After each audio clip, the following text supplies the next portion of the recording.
Oke, selamat datang di channel YouTube Sinau Bareng Cikgu. Hari ini kita akan membahas soal TPS kuantitatif yang kedua. Langsung saja, nomor 1. Di antara himpunan pasangan berurut berikut yang tidak menyatakan fungsi, ya, di sini ada keterangan tidak menyatakan fungsi dari A ke B. Nah, fungsi sendiri itu apa fungsi? Ingat fungsi teorinya. Fungsi artinya adalah memetakan anggota A dengan tepat satu anggota B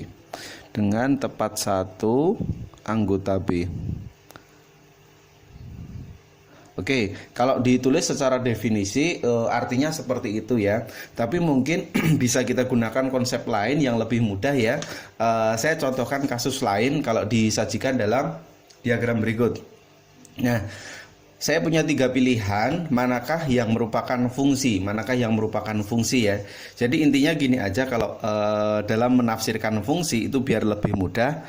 Saya biasanya gini, kalau fungsi itu artinya setia dari kiri.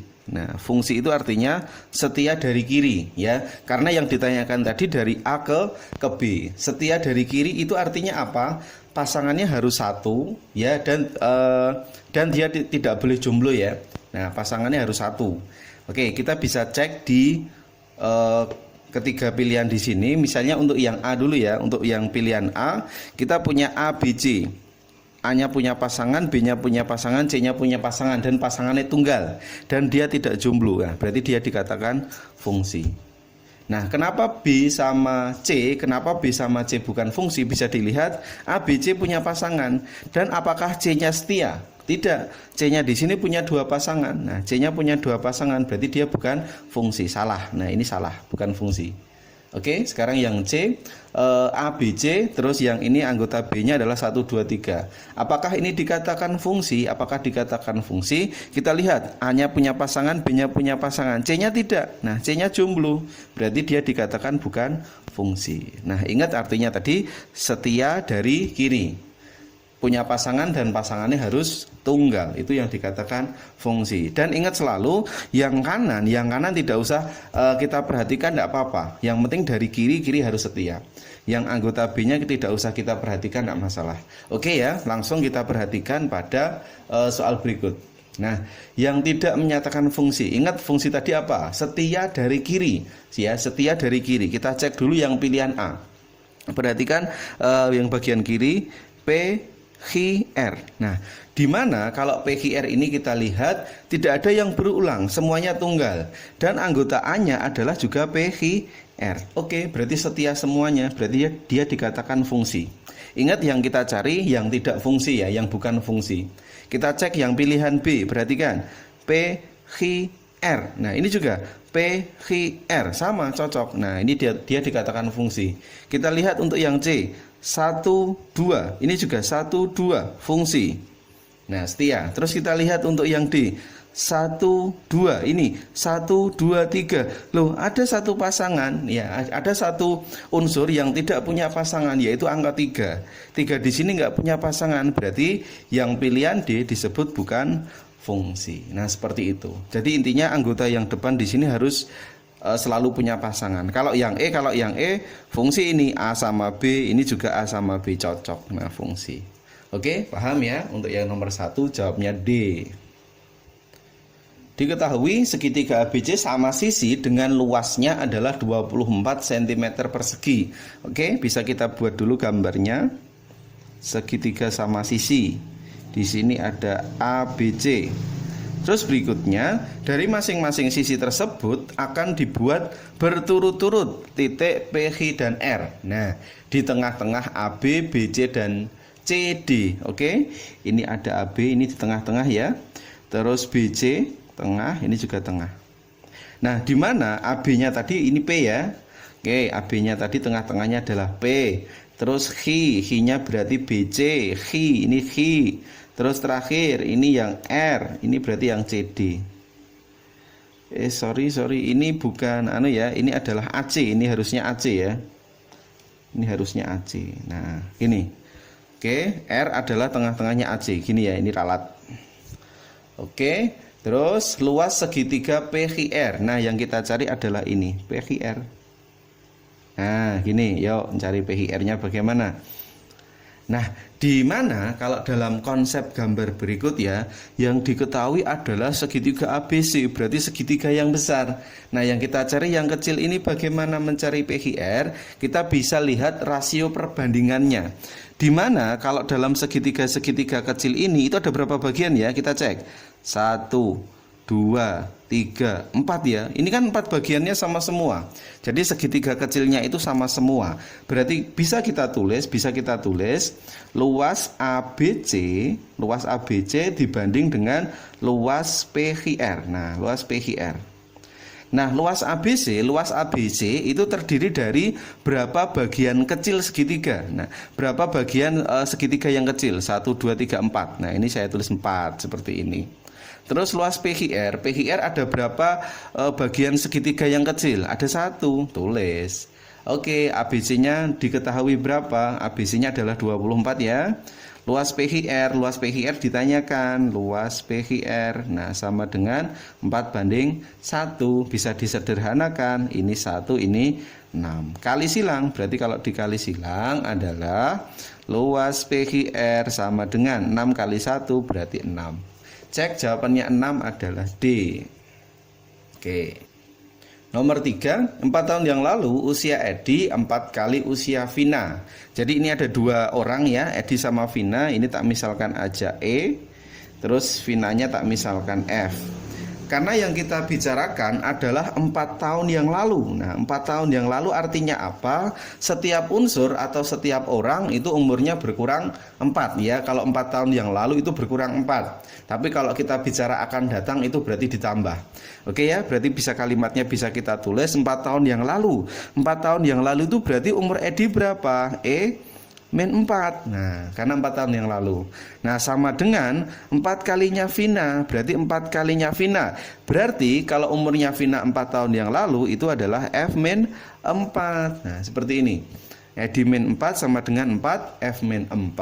Berarti didapat E-4 sama dengan 4F dikurang 16. Usahakan hurufnya kita kelompokkan ya.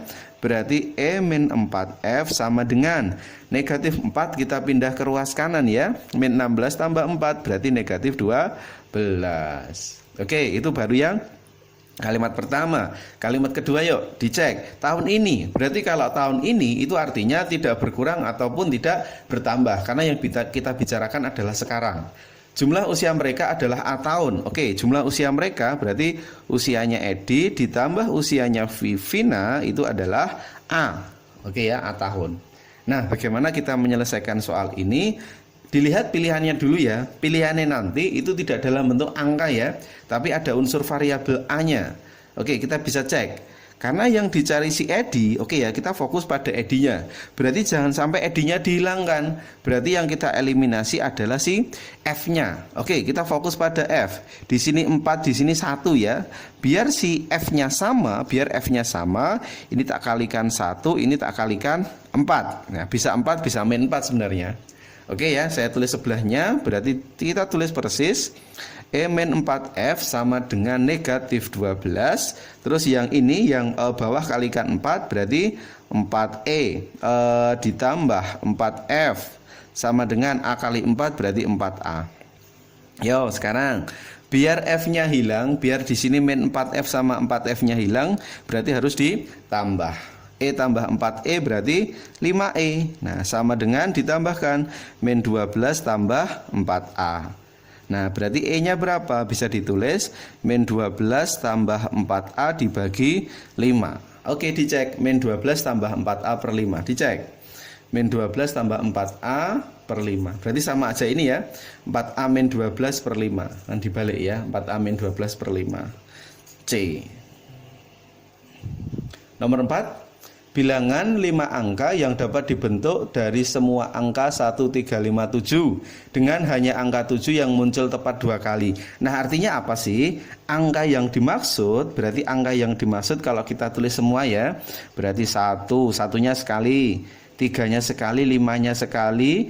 Nah, ini kan hanya angka 7, 7-nya muncul tepat 2 kali. Nah, berarti 7-nya double seperti ini. 1, 3, 5, 7 dan 7. Nah, karena 7-nya 2 kali.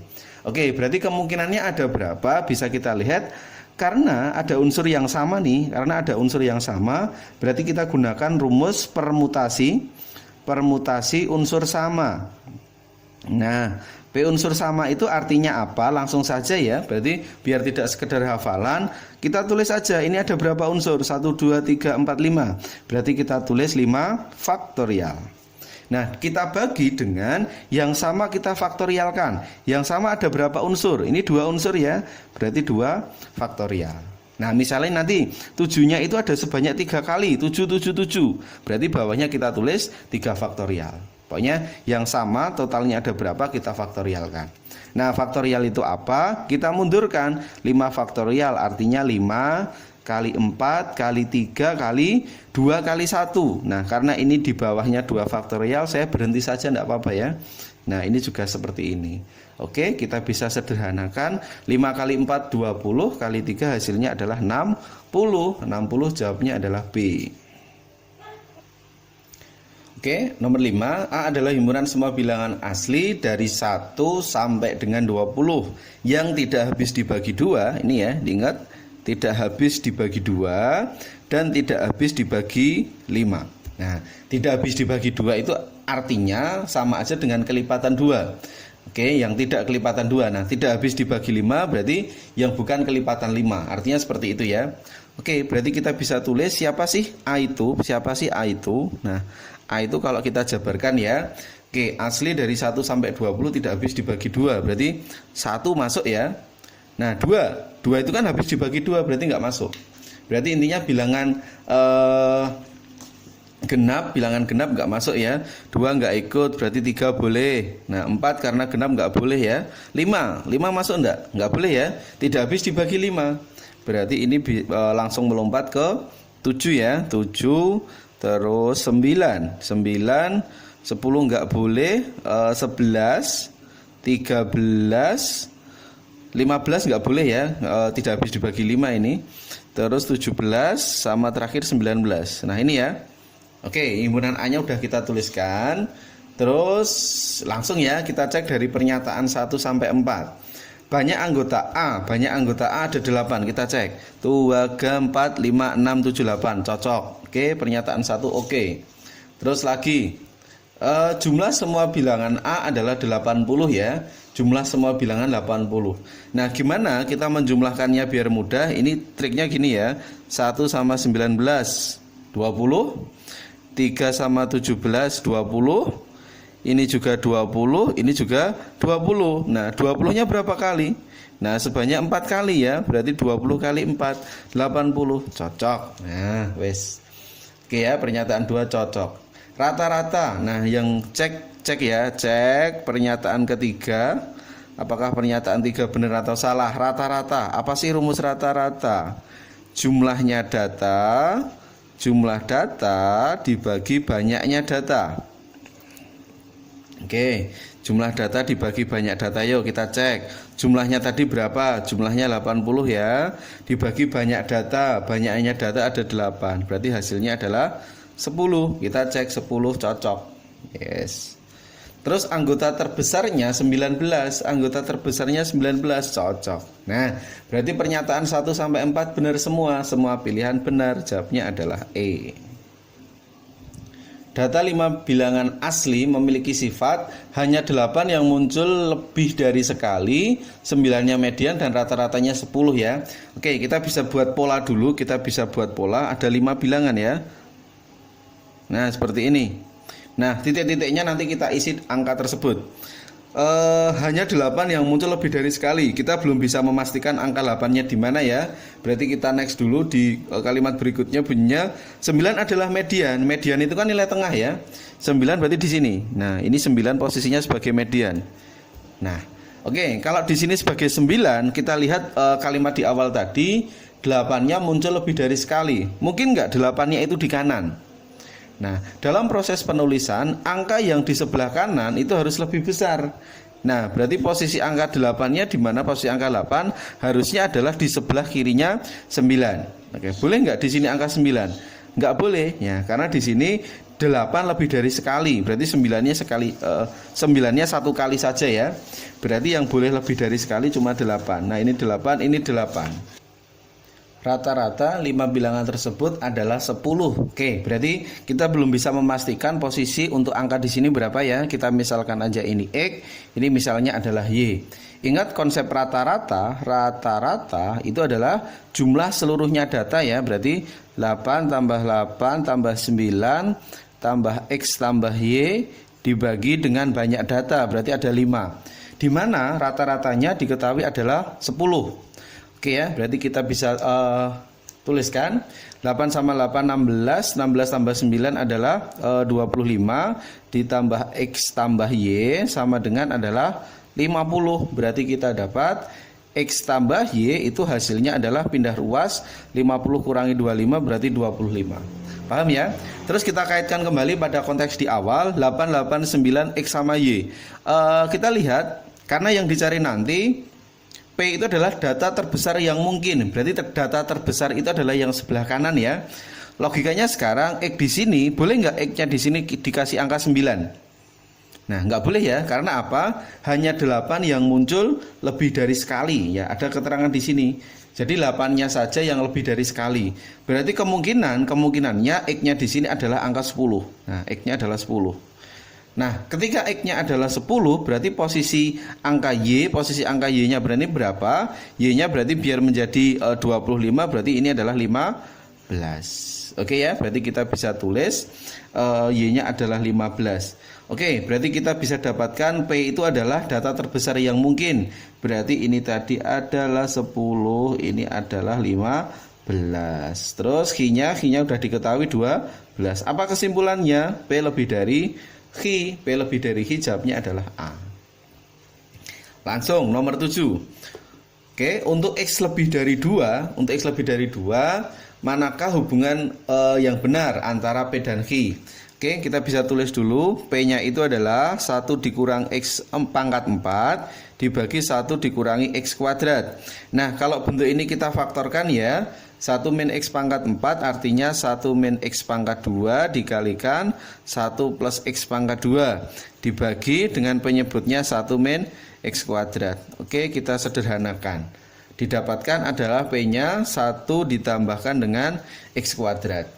Oke, kalau sudah X-nya tadi berapa? Lebih dari 2 ya. Kita bisa cek, ambil saja X-nya. Misal ya, ambil saja X-nya saya ganti 3 ya. Kalau X-nya saya ganti 3 berarti P-nya berapa? 1 plus X kuadrat. Berarti P-nya adalah 1 ditambah 3 kuadrat ya. Itu adalah 10. Oke, untuk X-nya sama dengan 3. Terus kita masukkan pada Q. Q-nya tadi berapa? Q-nya adalah 2 plus X. Nah, 2 plus X. Oke, berarti didapatkan 2 tambah X, 2 tambah 3, itu hasilnya adalah 5. Oke, bisa dibandingkan dari bentuk ini, P lebih dari Q, P lebih dari Q, jawabnya adalah A. Oke, nomor 8, diketahui gambar berikut, berapa nilai X kurangi Y ya. Langsung saja kita cek pernyataan pertama, AB sama dengan BC sama dengan AC. Oke, berarti di sini bisa saya tulis, AB itu sama dengan BC sama dengan AC. Jadi ketiga sisinya sama. Ketika kita punya segitiga dengan ketiga sisinya sama, itu dikatakan segitiga sama sisi. Oke, ketika segitiganya sama sisi, berarti sudut-sudut yang terbentuk itu juga sama ya. Berarti sama artinya dengan 180 dibagi dengan 3 sudut. Berarti kita dapatkan masing-masingnya adalah 60 derajat. Oke ya, kita dapatkan X-nya sama dengan 60. Oke, sekarang berikutnya kita bisa lihat antara si Y sama 60 dia kan sifatnya saling bertolak belakang ya. Jadi kalau bertolak belakang itu artinya sudutnya sama. Ini Y-nya, ini 60-nya, berarti Y-nya sama dengan 60. Oke, berarti kita bisa menjawab X kurangi Y. X-nya 60 dikurangi Y-nya 60, jawabnya 0. Oke ya, artinya pernyataan satu benar. Pernyataan satu bisa untuk menjawab.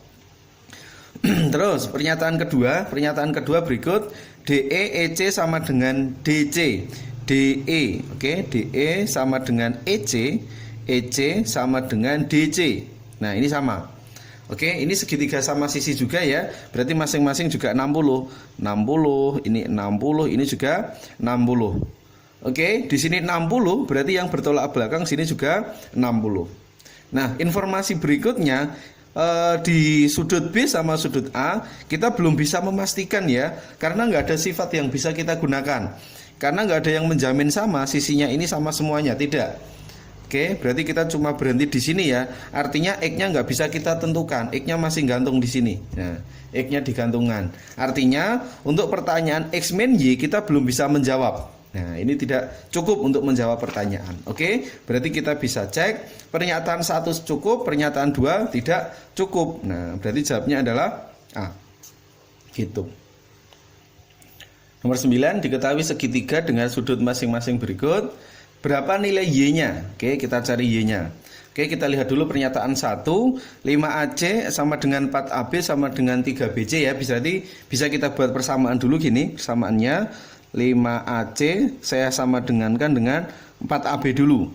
Oke, berarti perbandingannya adalah AC dibanding dengan AB itu kita dapatkan 4:5. Hati-hati ya, intinya gini. Kalau dikali silang itu hasilnya harus sama. AC kali 5, 5AC, 4 kali AB berarti 4AB. Itu untuk yang sama dengan pertama. Untuk sama dengan kedua, yang kita ambil ini aja enggak apa-apa. 5AC sama dengan 3BC.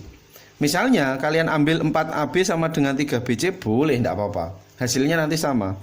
AC dibanding dengan BC itu kita dapatkan berarti 3:5. Dikali silang hasilnya cocok. Oke, sekarang kita perhatikan siapa sih yang sama unsur antara kiri dan kanan ya. Ini AC, ini juga AC. Berarti AC-nya sama. Nah, bagaimana kita mendapatkan hasil yang sama? Di sini 4, di sini 3. Berarti biar sama ya, biar sama.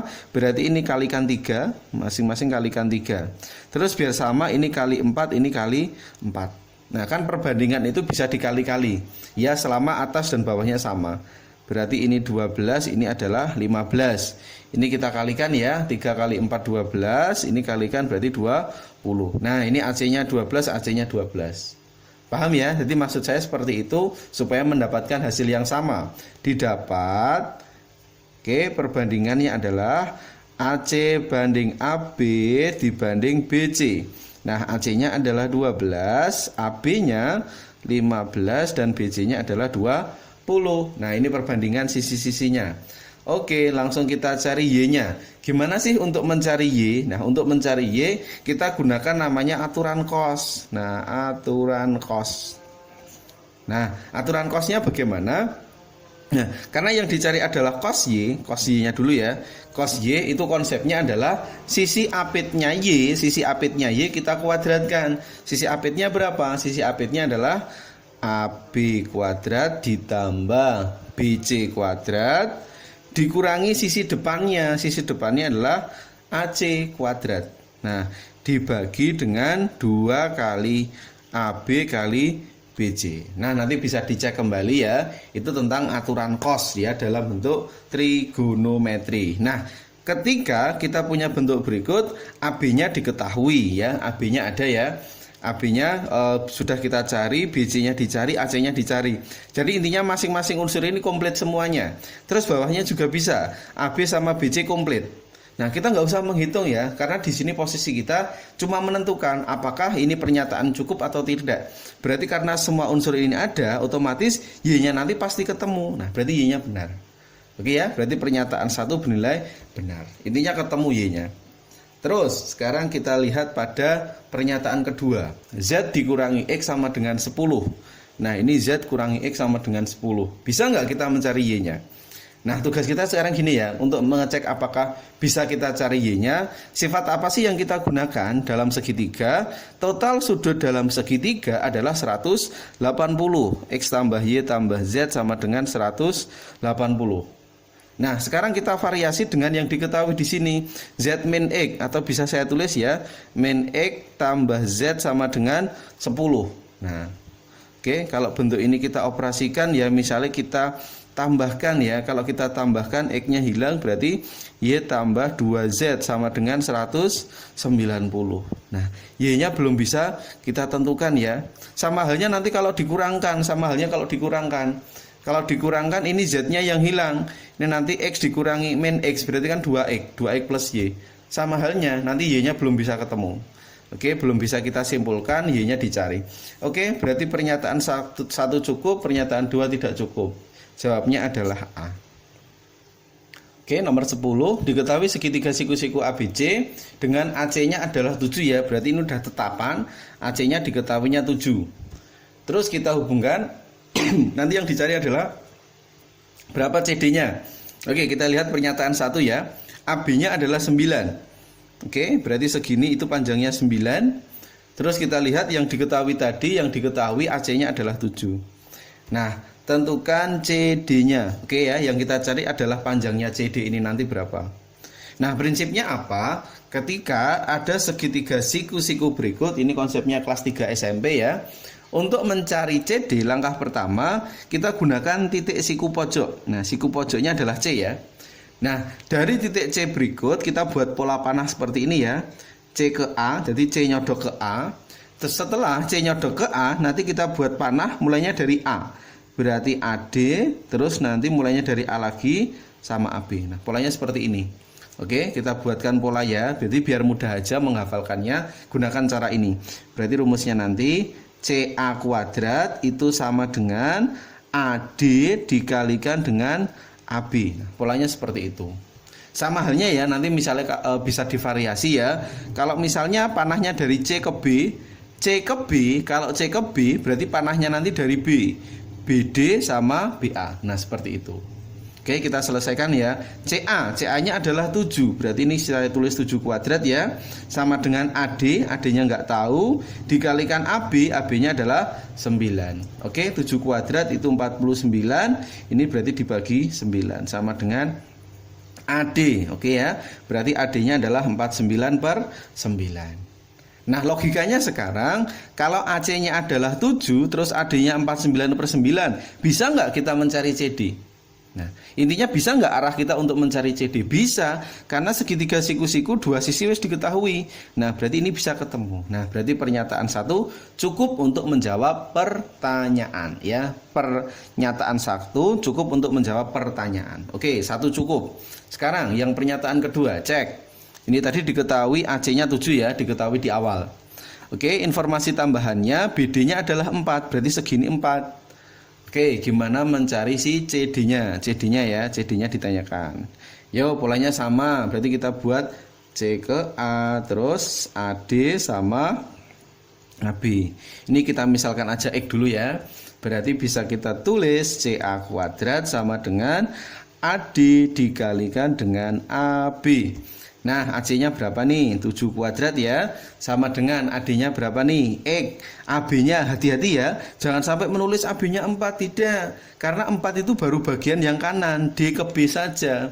Berarti kalau A ke B di sini kan sini X, sini 4. Berarti nulisnya X tambah 4. Oke ya. Berarti 49 sama dengan dikalikan. Ini depan, ini belakang ya. X kuadrat plus 4X. Berarti kalau kita pindah ruas, X kuadrat tambah 4X dikurangi 49. Nah, gimana untuk mencari X? Wah, ini tidak bisa difaktorkan, tidak masalah. Kan kita tidak usah mencari hasil akhirnya. Intinya ada nggak jalan untuk mencari ini?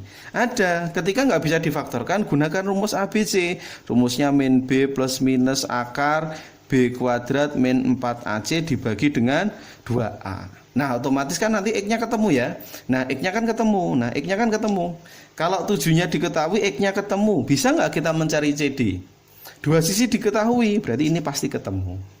Paham ya? Ini diketahui, ini ketemu, berarti CD-nya pasti ketemu.